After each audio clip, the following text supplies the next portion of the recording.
नमस्कार, स्वराज एक्सप्रेस में आप सभी का स्वागत है। मैं हूं आपके साथ कविता पांडे। बुलेटिन की शुरुआत करेंगे जहां यूपी उत्तराखंड में उपचुनाव के लिए मतदान जारी है।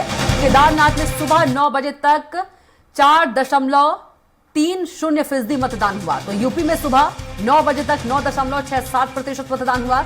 उत्तर प्रदेश का गाजियाबाद फिसड्डी रहा। कुंदरकी में सबसे ज्यादा 13.59% वोटिंग हुआ।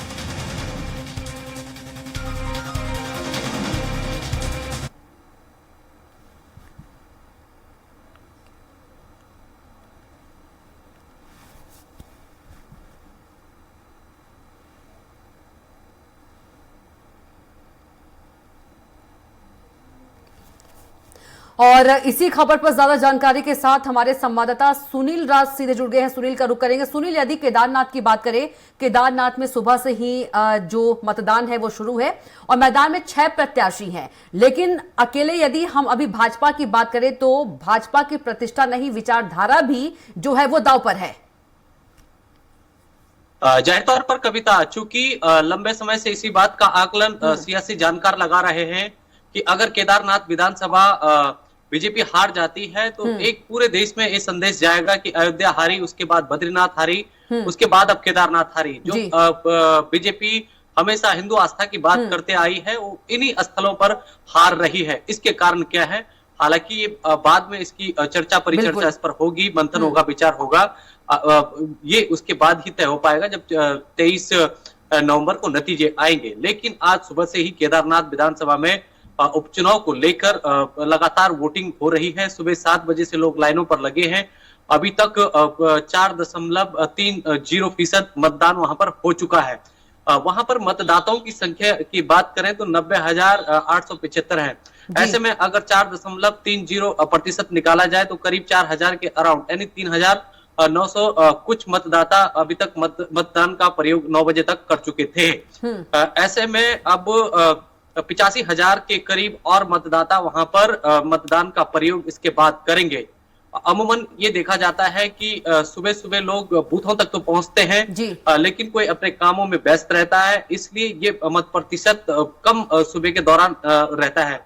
दूसरी वजह इसकी ये है कि वहां पर आजकल ठंड अधिक है और अहम बात यह है कि थोड़ा उत्तराखंड विषम भौगोलिक परिस्थितियों वाला प्रदेश है, तो बूथ तक जाने के लिए लोग धूप का भी सहारा लेते हैं। जब तक धूप निकलती है तब तक वहां पहुंचते हैं।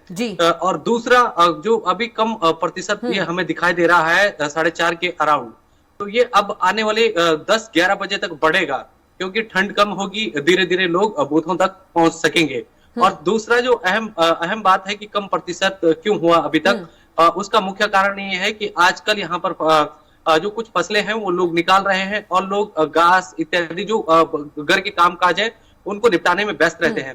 तो जो हमें दिखाई देगा वो एक तो सुबह के टाइम पे 10 से 11 बजे के तक हमें अब दिखाई देगा, उसके बाद हल्का हल्का हमें चलता हुआ दिखाई देगा।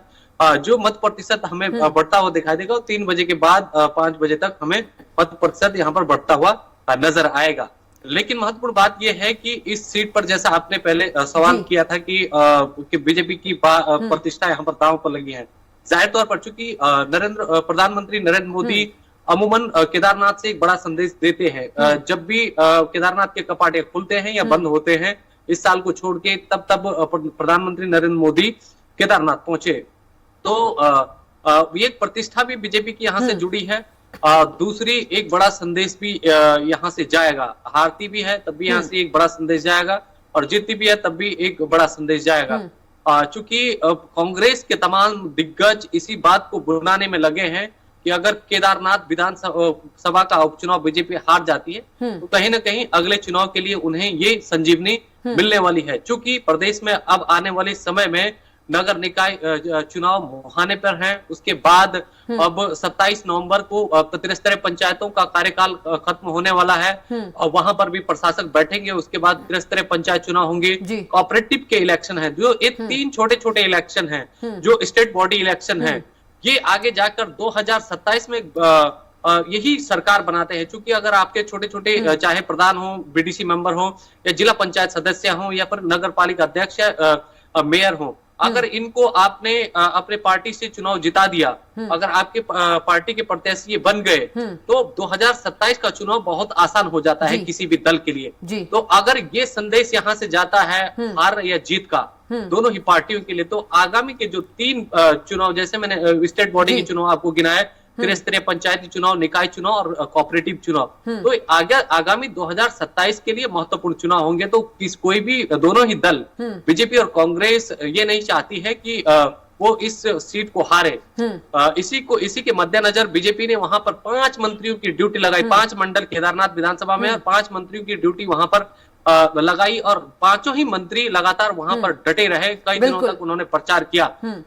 मुख्यमंत्री पुष्कर सिंह धामी ने भी वहां पर कई जनसभाएं की।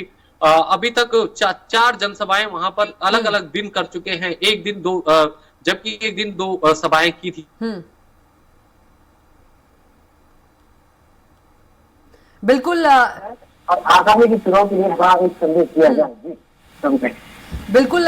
यदि सुनील बात करें, ऐश्वर्य और कुलदीप रावत की भी अग्नि परीक्षा है और असली परीक्षा है, क्योंकि उपचुनाव के परिणाम से ही उनके जो भविष्य है, वो भविष्य की भूमिका जो है वो तय होगी। जैसा पर चूंकि इसमें ये भी देखा जा रहा है, जो सीनियर जानकार बता रहे हैं कि अगर कुलदीप और ऐश्वर्य रावत वहां पर बीजेपी की जो संगठन से काम करती है, तो हो सकता है बीजेपी इस सीट को आसानी से जिता ले। लेकिन अगर उस सीट पर विचारघात होता है, कहीं न कहीं आशा नोटियाल के लिए मुश्किलें खड़ी कर सकता है बीजेपी प्रत्याशी के लिए। लिहाजा वहां पर 2-3 संदेश इस तरह के हैं लोगों के जहन में, चूंकि एक तो केदारनाथ को दिल्ली बुराड़ी में शिफ्ट करने की बात की जा रही थी, वहां पर सिलापट ले जाने की बात हो रही थी, जो लोगों के जहन में वहां पर है। वहां पर साथ ही साथ वहां पर जिस तरह से लोगों के मन में इस बात को लेकर एक टीस है कि इस बार की यात्रा डिस्टर्ब हुई, चाहे वो पंजीकरण व्यवस्था से हो या फिर इधर तीतर भीतर यात्रा को करने का जो वहां की जनता वो आरोप लगा रही है। तो ऐसे में जनता इस बात का भी ख्याल रख रही है कि उनका हितैषी कौन है और वो किसे वोट दे रहे हैं। बिल्कुल। लेकिन जो वहां से खास जानकारी निकल कर आ रही है, कविता, महत्वपूर्ण टिप्पणी ये है कि लोग कुछ नहीं बता रहे हैं, लेकिन जब कैमरे बंद हो रहे हैं, उसके पीछे की जो कहानियां वहां के लोग बता रहे हैं, उससे परिलक्षित ये होता है कि लोग कहते कुछ और नजर आ रहे हैं और मन में कुछ और है, और जो 23 तारीख को हमें नतीजों के रूप में दिखाई देगा। बिल्कुल। सुनील अपडेट दे रहे हैं केदारनाथ उपचुनाव से, और आपका बहुत धन्यवाद। आगे भी आपसे अपडेट लेंगे, आप नजर बना रखिएगा।